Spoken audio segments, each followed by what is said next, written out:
Hello दोस्तों, नमस्कार। तो आज मैं आपको बताऊंगी कि अपने ग्राम पंचायत की बीपीएल सूची में चयन हेतु घोषणा पत्र को कैसे भरें, या आप इसको बोल सकते हैं बीपीएल डिक्लेरेशन फॉर्म। ठीक है, तो अब हम इसको कैसे भरें। तो इसके लिए सबसे पहले आपको इधर भरना है जो आपका नाम है। अगर आप महिला हो, महिला मुखिया हो घर की, तो यहाँ पे आपका नाम आएगा और यहाँ पे आपके पति का नाम आएगा। ठीक है, अगर यहाँ पे आप पुरुष हो तो यहाँ पे आपके जो फादर हैं उनका नाम आएगा। गांव, अपने गांव का नाम लिखिए और यहाँ पे ग्राम पंचायत, जो भी आपकी ग्राम पंचायत है वहाँ पे अपने ग्राम पंचायत का नाम लिखिए। विकास खंड, यहाँ पे अपने विकास खंड का नाम लिखिए। जैसे मेरा बल है तो मैं बल लिखूँगी। और जिला मंडी, जो भी आपका जिला है वहाँ पे जिले का नाम लिखिए। मैं स्थायी निवासी हूँ। मैं प्रमाणित करती हूँ कि ग्राम पंचायत के परिवार रजिस्टर में मेरे परिवार का नाम दर्ज है तथा मेरे परिवार में निम्नलिखित सदस्य हैं। तो दोस्तों, यहाँ पे आप अपने जो बीपीएल के जो सदस्य हैं उन सभी का यहाँ पे नाम लिखिएगा। और यहाँ पे जो हमारा एक बीपीएल का हमारा सर्टिफिकेट होता है, वहाँ पे हमें एक बीपीएल क्रमांक मिलेगा, वो यहाँ पे भरिएगा।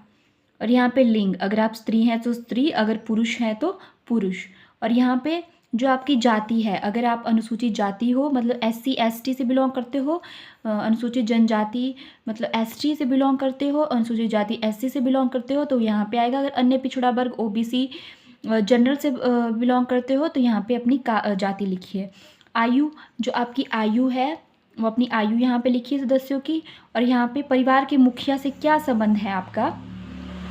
अगर महिला है मुखिया घर की तो यहाँ पे उनका नाम आएगा, महिला का नाम, जैसे रीता देवी, यहाँ पे मैंने लिख लिया जैसे रीता देवी। और यहाँ पे तो रीता देवी स्वयं, जो ये स्वयं है। और अगर इनके बेटे बेटियां हैं तो ये उनकी क्या हैं, तो माता हैं, तो माता माता माता यहाँ पे आप लिखोगे।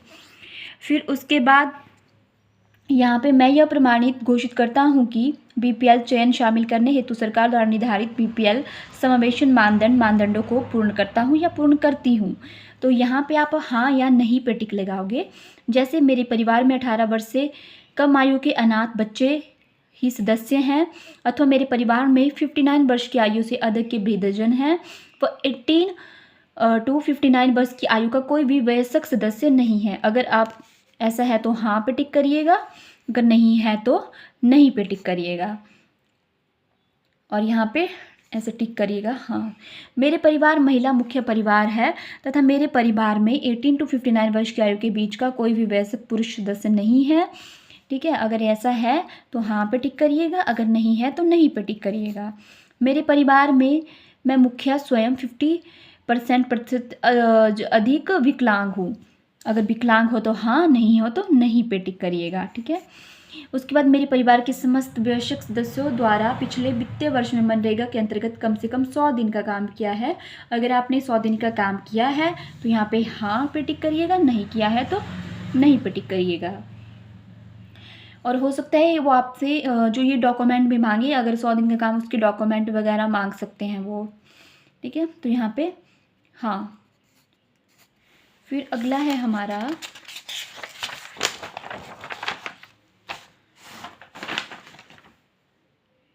मेरे परिवार में कमाने वाले सदस्य cancer, Alzheimer, muscular dystrophy, haemophilia, thalassaemia या अन्य बीमारी से पीड़ित हैं, जिसके कारण वे स्थायी रूप से अक्षम हो गए हैं। अगर हाँ तो हाँ, नहीं है तो नहीं। मैं प्रमाणित घोषित करता हूँ कि बीपीएल चयन शामिल करने हेतु सरकार द्वारा निर्धारित बीपीएल बहिष्करण मानदंडों को पूर्ण कर नहीं करता हूँ, नहीं करती हूँ। तो यहाँ पे मेरे परिवार के पास रहने के लिए पक्का मकान नहीं है। अगर पक्का मकान नहीं है तो नहीं पे क्लिक करिएगा, अगर टिक करिएगा, अगर नहीं है तो है पर टिक करिएगा। मेरे परिवार आयकर नहीं देता है। अगर आपका जो परिवार है वो कोई भी इनकम टैक्स वगैरह अगर देता है तो हाँ पे टिक करिएगा, अगर नहीं देता है तो ना पे टिक करिएगा। मेरे परिवार की समस्त स्रोतों से अर्जित वार्षिक आय 50,000 से अधिक नहीं है। मतलब जो मेरे परिवार की जो पूरे ईयरली जो इनकम है वो 50,000 से ज़्यादा नहीं है। नहीं है तो नहीं पे टिक करिएगा। मेरे परिवार के पास 1 हेक्टेयर से अधिक भूमि नहीं है। अगर आपके पास 1 हेक्टेयर से अधिक भूमि नहीं है तो नहीं पे टिक करिएगा, अगर है तो है पे टिक करिएगा। मेरे परिवार का कोई भी सदस्य सरकारी नौकरी, अर्ध सरकारी या निजी नौकरी में नहीं है, कि जो मेरा परिवार है वहाँ पे कोई भी सदस्य सरकारी नौकरी में नहीं काम करता है या अर्ध सरकारी में या कोई निजी नौकरी में भी काम नहीं करता है, तो नहीं पे टिक करिएगा। यहाँ पे जो परिवार के मुखिया हैं, जैसे मैंने बताया था रीता देवी, तो रीता देवी इनका नाम आएगा और यहाँ पे उनके हस्ताक्षर होंगे। और ये सब कार्यालय वर्ग प्रयोग के लिए है, ये वो कार्यालय जो भी है वो खुद इसको भरेंगे।